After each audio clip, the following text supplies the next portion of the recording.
Hey guys, we're working on the review unit 4.1. Remember that we're not doing every single problem in this review video, but I am going to go over a lot of things just to get you started. The key is that I'm going to go really fast just so the video is not that long. If you need to go back, please rewind the YouTube video. So let's start with question 2. I circled the ones that I'd like to go over. The reason why I didn't want to do both 1 and 2 is because they have the same property. Notice how it's a quadrilateral here. That means that all angles have to add up to 360. And if you look, we're given these two little squares here between 90 degrees. So I can take 90 plus 70 plus 3x plus 90, and then set it equal to 360. So what I want you to see is that if you ever get one that's a quadrilateral, that's the only property we know about quadrilaterals. 4 sides and the fact that all angles add up to 360. The next one is 3 and 4. Okay, very little different, but you're given parallelograms. So you need to use the properties of parallelograms. Well, if I look right here, I have angles that are consecutive or next to each other. And remember that consecutive angles add up to 180. So if I want to solve for x, I can set up 8x plus 20 plus 10 minus 2x and set it equal to 180 and then solve. The next property has to do with parallelograms as well. And if you notice, we have opposite sides parallel and opposite sides congruent. So I'm actually going to have two different equations for this question 4. I'm going to set 15 equal to 3x minus 6, and I'm going to set 5y minus 5 equal to 9 minus 2y. Okay, so opposite sides are congruent with each other. Okay, take a look down here. Special type of quadrilateral. Well, I have opposite sides congruent, or opposite angles congruent, so it can't be a kite and it can't be a trapezoid. So now we're going down the middle column on our green sheet. And opposite angles are congruent. Well, it could be actually 4. It could be squares and rectangles, but those are not right angles, so we'll cross those off. Could be a rhombus. We don't know anything about all 4 angles. So all we know is that it is a parallelogram. Because that's the only thing we're given is the fact that we know that the angles, opposite angles, are congruent. Okay, let's look at question 7. It says find your area of a quadrilateral. You're never going to get a question like this on the test, but you are going to get a question where you have to find the area within the question. So area is 1/2 base times height. So if I take a look right here, I actually have two bases of a parallelogram. They're both 11 centimeters because opposite sides are congruent, and I'm given that the height is 7. Remember, the height has to be perpendicular or 90 degrees to the base. So area equals the height, which is 7, times the base, which is 11, and I get area equals 77 centimeters squared. Okay, let's go down to question 9. What kind of quadrilateral is PQRS? So the first thing I did was I graphed quadrilateral PQRS, and I did a little work beforehand doing the slope. So I want you to follow along. Here we go. Start with P, and I'm going to go up 2, rise 2, and then run 1, 2, 3, 4, 5. So positive 2/5. QR, I'm going down 5 to the right 2, so it's positive 5 over negative 5 over positive 2. From R, I'm going down to left 5, so down 2 is a negative 5, and left 5 is, negative 2 and left 5 is a negative 5, and then rise, which is 5, and then left 2, so positive 5 over negative 2. So let's simplify a few things. 2/5 stays as 2/5. Negative 5 over 2 stays as negative 5 over 2. But a negative over a negative becomes a positive over a positive, and positive over negative is still a negative 5 over 2. So take a look right here. QR is negative 5 over 2, and SP is negative 5 over 2. Perfect, because that means we have parallel sides, because RS is positive 2 over 5, and PQ is positive 2 over 5. But remember that now we have to figure out, because if you look at all of these slopes, they all deal with the numbers 2, 5, 5, 2, 2, 5, 5, 2, they're all going to have the same distance or the same length as the side length. So I have either a square or a rhombus. Okay, but now the difference between a square and a rhombus is that a rhombus we don't know specific angle measures, but a square we know right angles. So I need to look for opposite reciprocals. Okay, opposite reciprocals here. So I'm going to take a look at these two right here. 2 over 5 and negative 5 over 2. Well, remember, opposite means positive and negative. So I'm going to write this out. 2 over 5 and negative 5 over 2. Opposite means positive, negative. The first one's positive, the second one's negative. And the reciprocal means we switch the numerator and denominator. And if I take 2 over 5 and flip it, I get negative 5 over 2. So these are perpendicular, which means I have 90-degree angles here. Okay, so that means it has to be a square, because I have 90-degree angles. But remember, I want you to show me at least one of the distances, since they all have the exact same type of slope. So let's try it one time. So here we go. I'm going to do PQ for the distance of PQ. Square root x minus x, so negative 3 minus 2 squared plus y minus y, which is 2 minus 4 squared. Negative 3 minus 2 is a negative 5 squared.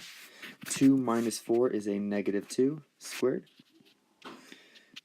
Negative 5 squared becomes a positive 25, and negative 2 squared becomes a positive 4. So we get the square root of 29 is the distance. And because all of these slopes have to deal with 5 and 2, if I remember creating that right triangle in the lesson, we know that they all have the same distance. So that means that the distance for each one of these sides is the square root of 29. Okay, remember it's a square with the square root of 29.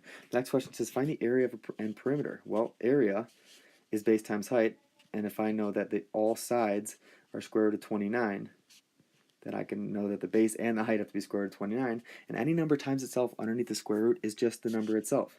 So we know the area is 29 units squared, and the perimeter, well, all four sides are square root of 29. So if I have 4 square roots of 29, that's just 4 root 29. Or you could write out square root of 29 plus square root of 29 plus square root of 29 plus square root of 29, which gives us that 4 square root of 29. And then we just don't know if they're units. We don't know centimeters or not.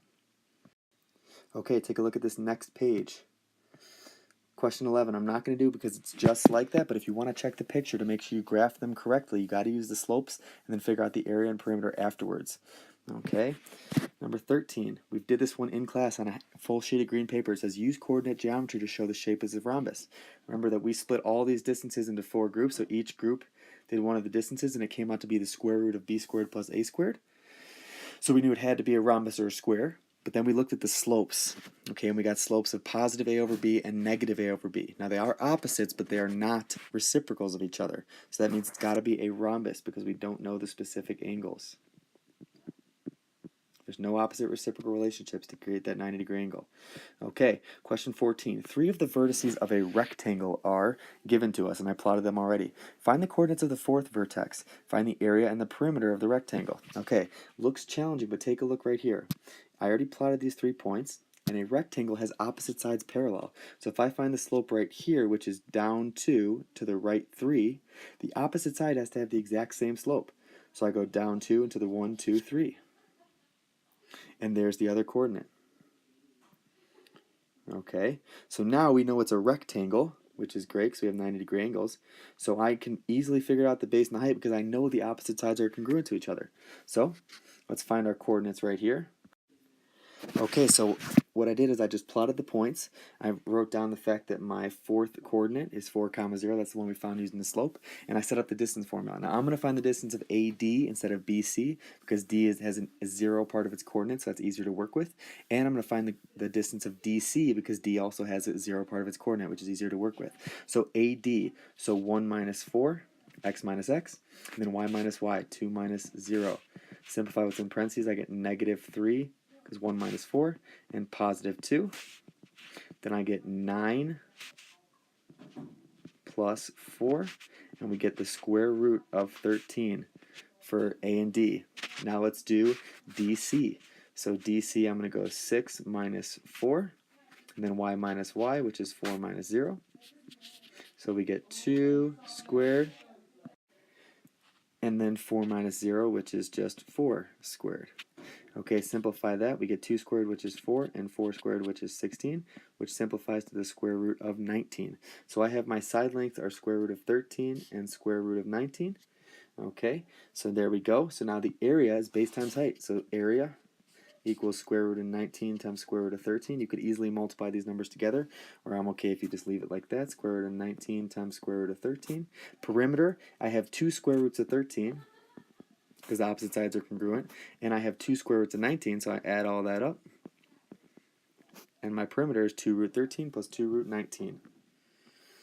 Okay, I'm not going to do the last 2 problems on here. I just want to show you, not a parallelogram, so we don't know anything about opposite sides, but if you notice how all the angles have to do with x, that means you got to set them equal to 360. Add them up. The sum equals 360. Okay, rectangle. We're given that it's a rectangle. And notice how I'm just given 2 side lengths. So opposite sides are congruent. So I can set these equal to each other. So 5 minus 2x is equal to 4x plus x squared. Okay, I picked two of these proofs. I already set them up. The first one is write a convincing proof that the diagonals of a rectangle are congruent. Well, the first thing I say is it's a rectangle. Okay, from there, we know that opposite sides are congruent. So that means that AB is congruent to DC, and we know that BC is congruent to DA because it's a rectangle. Okay, so you can write definition of rectangle, which is a great help. Okay, so we got these two sides and these two sides. Next, if you look at the angles, we know that all angles are 90 degrees. Same reason. Definition of a rectangle, which can really help us out because I want to prove some triangles congruent. If you notice, you can start seeing one of our triangles, ADC and BCD. Okay, and if you look at them, we have one side an angle, and then the other side, congruent side, angle, and the other side. Okay, so I have three pieces of information. So I can prove that triangle ADC is congruent to triangle BCD. The reason, I have two sides and an angle where the angle is between the two sides. So side, angle, side. And the last step, if you look at the hypotenuse of each of those triangles, those are the diagonals. So AC is congruent to BD. And remember, we have to prove two triangles congruent before we can ever use this, but we can now use CPCTC. So I found opposite sides congruent, then I had the angles are 90 degrees, so I had side, angle, side, and last but not least, by using the diagonals, I have CPCTC to prove that diagonals are congruent. If you take a look at the next one, I'm only going to focus on writing a convincing proof that the opposite sides of a parallelogram are congruent, because letter B, opposite angles, I'm doing opposite angles. Letter B, opposite sides, is very, very similar. So the first thing I did was I set up that the ABCD is a parallelogram. The next thing I want you to notice is that opposite sides are congruent to each other in a parallelogram. So AB is congruent to DC, and AD is congruent to BC by the definition of a parallelogram.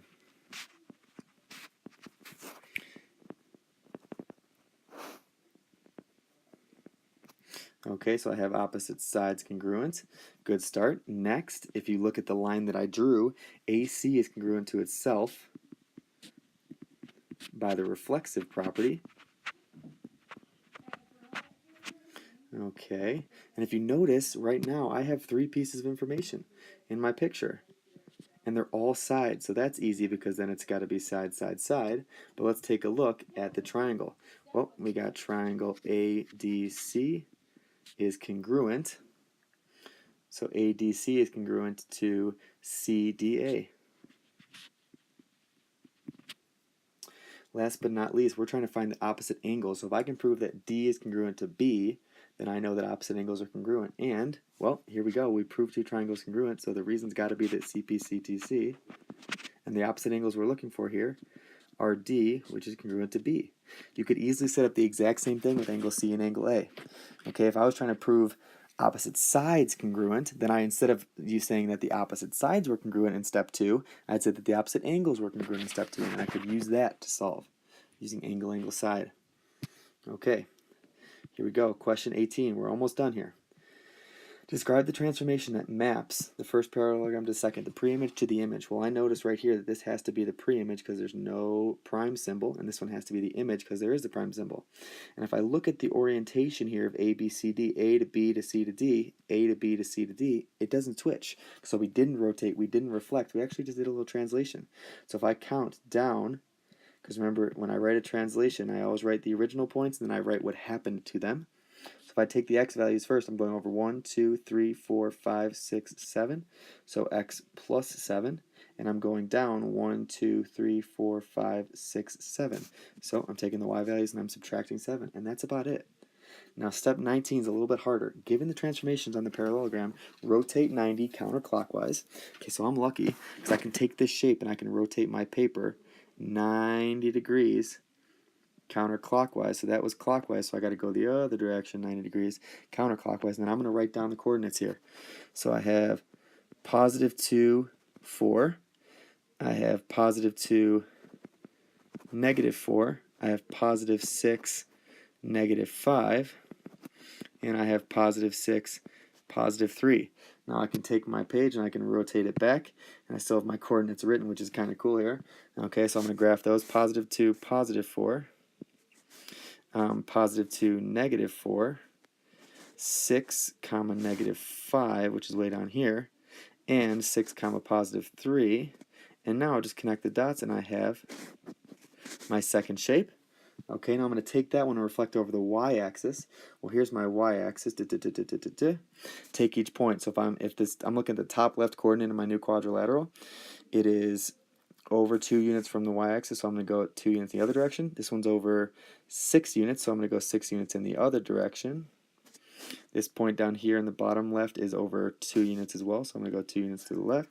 And then the last one is over 6 units as well, so I'm going to go down here. Connect those.